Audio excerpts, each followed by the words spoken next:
Good morning प्रिय छात्र छात्राओं। पिछले क्लास में हम लोग अवतल दर्पण के 6 कंडीशन पढ़े थे, जिसमें अवतल दर्पण के सामने विभिन्न दूरियों पर रखी हुई वस्तु का प्रतिबिंब कैसा बनता है। आज के क्लास में हम लोग उत्तल दर्पण के बारे में चर्चा करेंगे। तो आइए एक इमेज के माध्यम से हम लोग पहले उत्तल दर्पण को समझेंगे।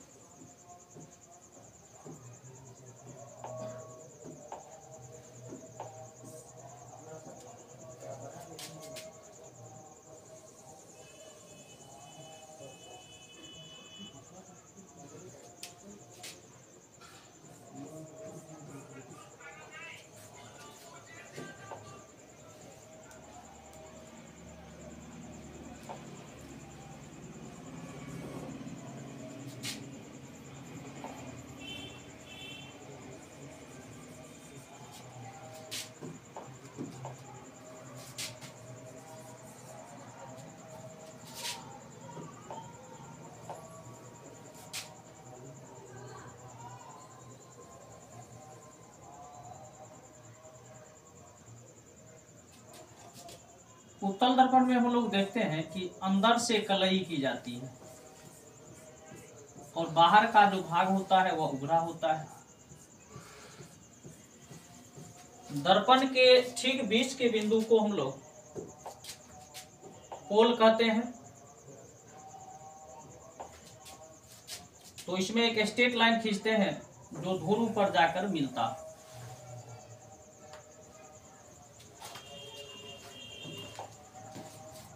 इस पॉइंट को हम लोग P से इंडिकेट करते हैं और इसको कह देंगे कि MM डैश।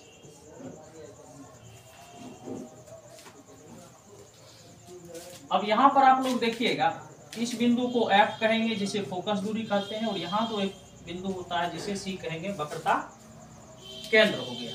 अब यहां से हम लोग समझेंगे MM डैश एक क्या है, उत्तल दर्पण है। तो इस तरह का जो इमेज होता है वह उत्तल होता है। और जब अवतल दर्पण हम लोग पढ़े थे तो उसमें देखते थे कि ये कलई जो है बाहर से की जाती थी और अंदर का भाग जो है परावर्तक सतह जो होता था वह धंसा हुआ होता था। तो यहाँ से हम लोग उत्तल दर्पण का डिफिनेशन ध्यान रखेंगे कि वैसा दर्पण जिसका परावर्तक सतह बाहर की तरफ उभरा हुआ हो उत्तल दर्पण कहलाता है। फिर से आप लोग ध्यान रखेंगे कि वैसा दर्पण जिसका परावर्तक सतह बाहर की तरफ उभरा हुआ हो उत्तल दर्पण कहलाता है। यहाँ जो आप लोग देख रहे हैं यह इसका परावर्तक सतह है। ये भाग जो है परावर्तक सतह है, परावर्तक सतह जो कैसा है, तो बाहर की तरफ उभरा हुआ है। अब इसके बाद हम लोग पढ़ेंगे कि उत्तल दर्पण का उपयोग क्या क्या होता है। एग्जाम में प्रायः 2 से 3 उपयोग पूछ लिया जाता है उत्तल दर्पण का। यहां से हम लोग ध्यान देंगे उत्तल दर्पण का उपयोग। इसमें हम आप लोग को 5 उपयोग पढ़ा देते हैं। इसमें 3-4 उपयोग प्रायः पूछा जाता है। शॉर्ट क्वेश्चन में भी पूछ दिया जाता है कि उत्तल दर्पण का किन्हीं 2 उपयोग बतावें। तो इसमें ध्यान रखिएगा कि उत्तल दर्पण का फर्स्ट उपयोग जो है वह वाहन में साइड मिरर के रूप में किया जाता है। दूसरा उपयोग सुरक्षा दर्पण के लिए किया जाता है। तीसरा, उत्तल दर्पण का उपयोग सड़क के मोड़ों पर लगाया जाता है। सड़क के मोड़ पर लगाने का मतलब जस्ट लाइक आप लोग समझिए कि जैसे कि हम लोग गाड़ी में देखते हैं कि साइड मिरर लगा हुआ होता है। ड्राइवर क्या करता है, गाड़ी चलाते समय जब साइड मिरर पर नजर देता है तो उसको पीछे से आने वाली छोटी या बड़ी वाहन दिख जाता है या व्यक्ति दिख जाता है, ठीक है ना। तो यहाँ हम लोग क्या देख रहे हैं कि सड़क के मोड़ों पर, सड़क के मोड़ पर यदि उत्तल दर्पण लगा दिया जाता है तो मोड़ जो होता है वहां चालक क्या करता है कि मोड़ वाले दर्पण पर यदि नजर डालता है तो उसको पीछे से आने वाली जो वाहन है वह दिख जाती है। इसका चौथा उपयोग होता है सोलर कुकर में, और 5वां उपयोग होता है स्ट्रीट लाइट रिफ्लेक्शन के रूप में। तो यहाँ से हम लोग पढ़े कि उत्तल दर्पण का क्या क्या उपयोग होता है, जिसमें सबसे VVI है कि वाहनों में साइड मिरर के रूप में उत्तल दर्पण का उपयोग किया जाता है। यह हमेशा पूछ लिया जाता है, एग्जाम में बराबर पूछता है। चलिए अब हम लोग नेक्स्ट पॉइंट पर चलते हैं। अब इसका नेक्स्ट पॉइंट है कि उत्तल दर्पण में प्रतिबिंब का बनना, उत्तल दर्पण में प्रतिबिंब का बनना। उत्तल दर्पण में प्रतिबिंब किस किस कंडीशन में कैसे बनता है, इसके लिए हम लोग एक इमेज के जरिए समझते हैं। आइए एक उत्तल दर्पण बनाते हैं।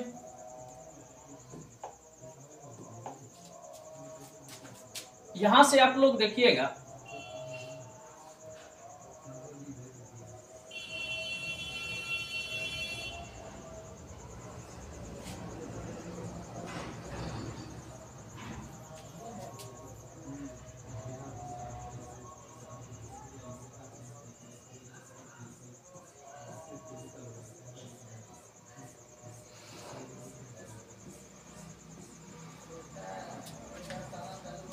इसको M कह दीजिए, M और M डैश, यह एक उत्तल दर्पण हो गया। अब इसके बीच से ध्रुव से होते हुए हम लोग क्या करेंगे, एक स्ट्रेट लाइन खींच देंगे। यहां से एक स्ट्रेट लाइन खींचिए इस तरह से, और इसको P से इंडिकेट कर देना है। इसे क्या करेंगे, P से इंडिकेट कर देंगे, क्योंकि दर्पण का बीच का बिंदु है और इसे P से डिनोट्स किया जाता है। और P से डिनोट्स करने के बाद अब हम लोग क्या करेंगे, दर्पण यहां एक वस्तु रख देते हैं। यहां पर कोई वस्तु रखेंगे,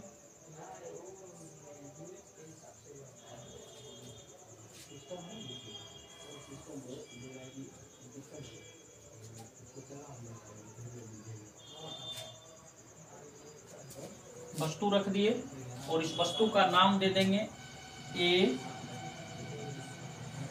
और B। अब जैसा कि आप लोग देख रहे हैं कि उत्तल दर्पण में एक वस्तु को रखा गया,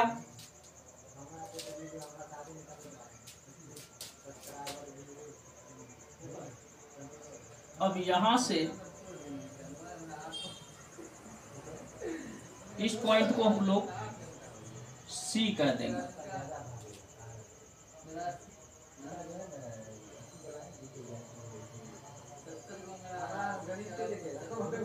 और इस पॉइंट को F कहेंगे।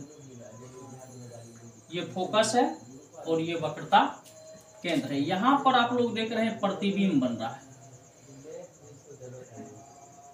यहां पर इस वस्तु का प्रतिबिंब बन रहा है और इसको A डैश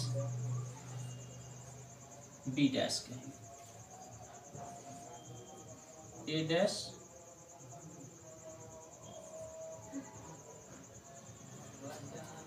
B डैश कहेंगे।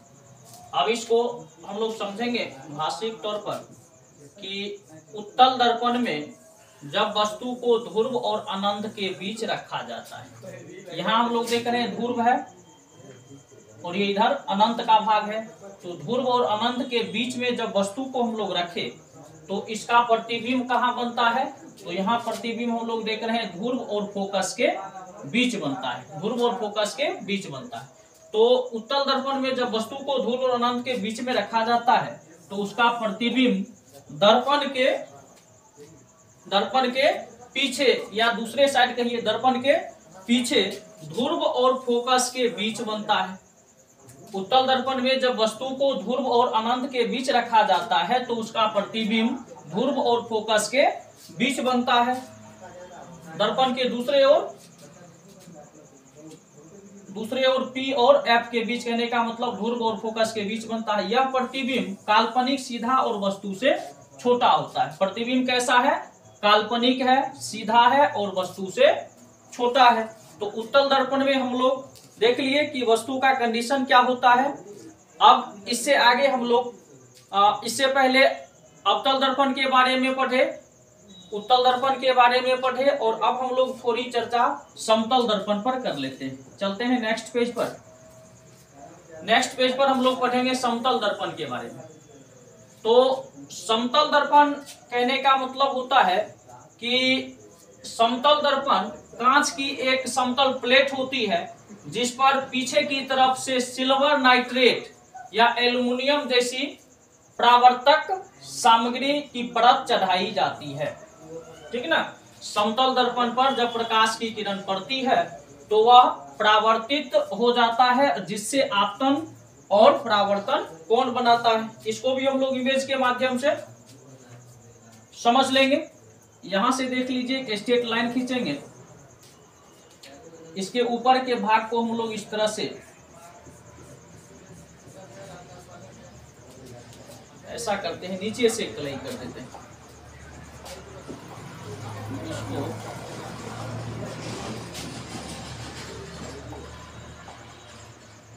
चलिए एक स्ट्रेट लाइन खींचते हैं।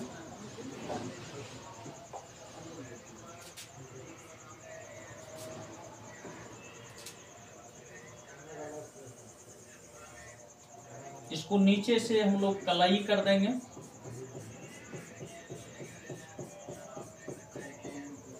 इसी कलाई को हम लोग सिल्वर नाइट्रेट या एल्युमिनियम से क्या करते हैं, इसको कलाई कर देते हैं। ये एक समतल दर्पण है। इसके बीच के बिंदु को हम लोग P बोल देंगे।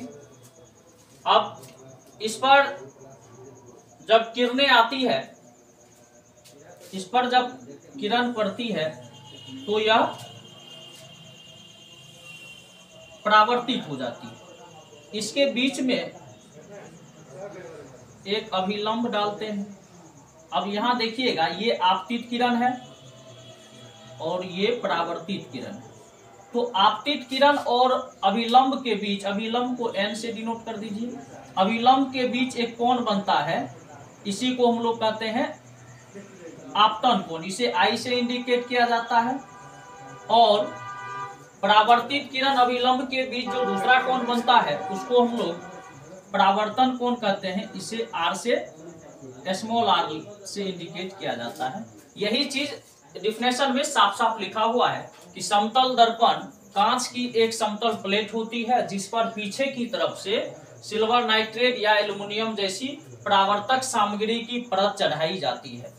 और समतल दर्पण पर जब प्रकाश की किरण पड़ती है तो परावर्तित हो जाती है, जिससे आपतन और परावर्तन कोण बनता है। यही आपतन कोण और परावर्तन कोण है। आई होप आप लोग समतल दर्पण के बारे में समझ गए होंगे। अब हम लोग समतल दर्पण के उपयोग को पढ़ेंगे। अब समतल दर्पण का उपयोग, इसमें भी 5 उपयोग बता देते हैं।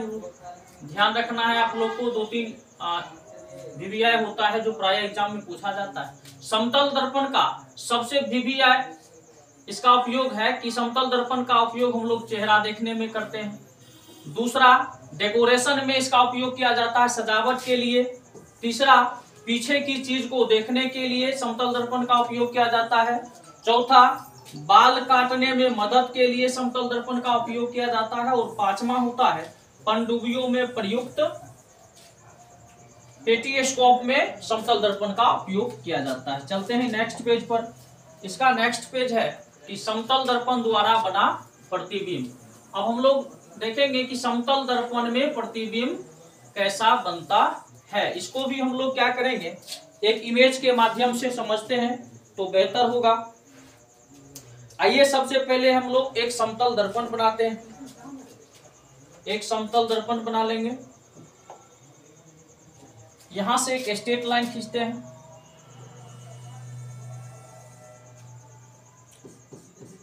इसको नीचे से कलई करते हैं, जैसा कि समतल दर्पण का फिगर आप लोग अभी जस्ट पढ़े हैं। इसके बीच के बिंदु को हम लोग P से इंडिकेट करते हैं। अब यहां से एक आपतित किरण आती है, P बिंदु पर टकराने के बाद ये परावर्तित हो जाती है। ये आपतित किरण हो गया और ये परावर्तित किरण हो गया। इसके बीच में अभिलंब होता है, इसके ठीक बीच में अभिलंब होगा। इसको N से इंडिकेट कर देंगे और यहाँ देख रहे हैं I एंगल बनेगा और यहाँ R एंगल बनेगा। I का मतलब यह हो गया आपतन कोण और ये परावर्तन कोण। यहां पर समतल दर्पण में कोई वस्तु रखा हुआ है, ये हो गया वस्तु। इस वस्तु को हम लोग O से इंडिकेट कर देते हैं। O क्या हो गया? वस्तु हो गया। जब इसको O से इंडिकेट करते हैं, इस पॉइंट को हम लोग M से डिनोट कर लेते हैं, इसको M कहेंगे। तो इसका जो प्रतिबिंब बनता है वह प्रतिबिंब जस्ट वस्तु के साइज का ही बनेगा। जितना बड़ा वस्तु है उतना ही बड़ा प्रतिबिंब बनेगा। इस प्रतिबिंब को हम लोग I से इंडिकेट कर देते हैं। प्रतिबिंब को क्या करेंगे? I से इंडिकेट कर देंगे। अब यहां से ध्रुव से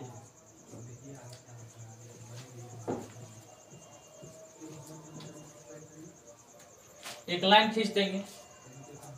तो अब हम लोग इसको भाषाई तौर पर पढ़ेंगे कि अवतल दर्पण के सामने O बिंदु स्रोत या O वस्तु समझ लीजिए, वो कोई वस्तु है, इसमें OM दर्पण के अभिलंब से आपतित हो रही है। OM जो है वह दर्पण के अभिलंब से आपतित हो रही है। उसी पथ में फिर क्या होता है, ये वापस हो जाता है। उसी पथ में ये फिर वापस हो जाता है। अतः बिंदु स्रोत O काल्पनिक प्रतिबिंब है। बिंदु स्रोत O क्या है? एक काल्पनिक प्रतिबिंब है। समतल दर्पण में बना प्रतिबिंब काल्पनिक, उल्टा और वस्तु के समान तथा वस्तु से बराबर दूरी पर बनता है। एक चीज आप लोग को ध्यान रखना है कि वस्तु की दूरी जो है, नोट में ध्यान रखना है, वस्तु की जो दूरी है वह प्रतिबिंब की दूरी के बराबर है। वस्तु की दूरी प्रतिबिंब के दूरी के बराबर है। तो आज के क्लास में इतना ही। इसके बाद फिर आएंगे नेक्स्ट क्लास में, और उसके बाद हम लोग इसमें पढ़ेंगे आवर्धन के बारे में और कुछ चिन्ह परिपाटी पढ़ेंगे। उसके साथ लास्ट पॉइंट हो जाएगा, हम लोग को दर्पण सूत्र पढ़ना है और फिर यह चैप्टर समाप्त हो जाएगा।